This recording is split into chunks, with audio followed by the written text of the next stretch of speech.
साथियों, आप किसी कार्यक्रम में मंच संचालन करने जा रहे हैं। हो सकता है ये पहली बार हो रहा हो। वैसे तो मंच संचालन एक कला है और कला का जो क्षेत्र है एक अथाह सागर की तरह है। इसमें आप जितने गोते लगाएंगे आपके हाथों में उतने ही मोती आएंगे। इसे किसी एक वीडियो में या कई सारे वीडियो में इसे पूरा नहीं किया जा सकता। फिर भी मैं चैनल के माध्यम से समय समय पर छोटे छोटे वीडियो लाता रहता हूँ। चैनल से आप जुड़ें और मंच संचालन कैसे करें ये आप सीखते रहें और निश्चित ही कई स्तरों पर मैं आपकी मदद करने का सहयोग करता रहूँगा। आज बात करूँगा कि किसी भी कार्यक्रम में क्रम क्या होता है। खासकर किसी शैक्षणिक कार्यक्रम में अगर बात करें तो सबसे पहले आप मंच संचालन करने जा रहे हैं तो जैसे ही मंच पर पहुंचते हैं तो एक हल्की फुल्की शायरी से कार्यक्रम की शुरुआत करें। उसमें ये शायरी कार्यक्रम के बारे में भी हो सकती है या आपका अपना छोटा सा परिचय भी हो सकता है।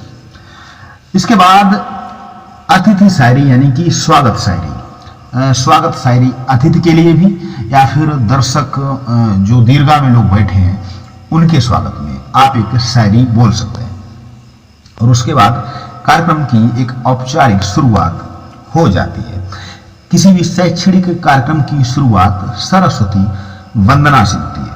तो ये क्रम है और इसके लिए अलग अलग वीडियो आते रहते हैं। तो सरस्वती वंदना की शुरुआत एक शायरी के साथ और बच्चों के द्वारा सरस्वती वंदना की जाती है। और सरस्वती वंदना के बाद जो आप दर्शकों की ओर से जो बच्चों ने प्रस्तुति दी है उसके लिए आप ताली बजवाएंगे और उसके लिए भी आपके पास शायरी होनी चाहिए।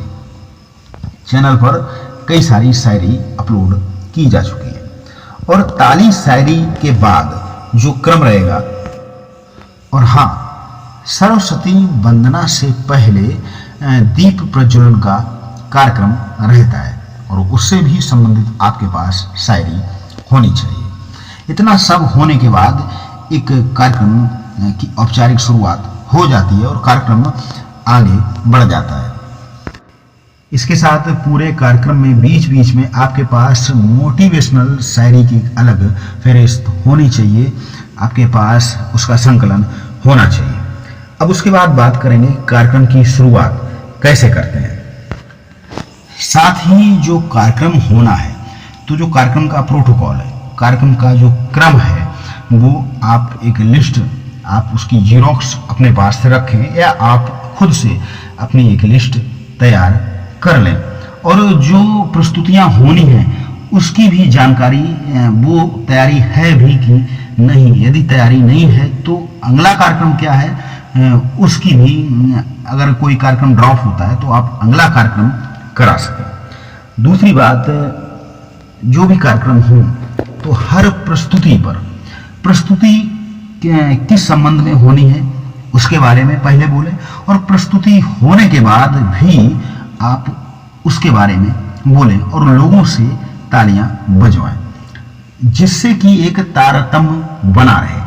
यदि किसी भी प्रस्तुति में अगर ये तारतम्य टूटा तो फिर आपको कार्यक्रम को आगे बढ़ाने में मुश्किल आ सकती है। इसलिए हर प्रस्तुति पर ध्यान रखें, उसके बारे में आपको पूरी जानकारी होनी चाहिए। जैसे कि उदाहरण, कोई देशभक्ति की प्रस्तुति हुई तो आपको अन्य देशभक्तों के बारे में या राष्ट्र प्रेम के बारे में बहुत सारी जानकारी होनी चाहिए जो वहां पर आप प्रस्तुत करेंगे।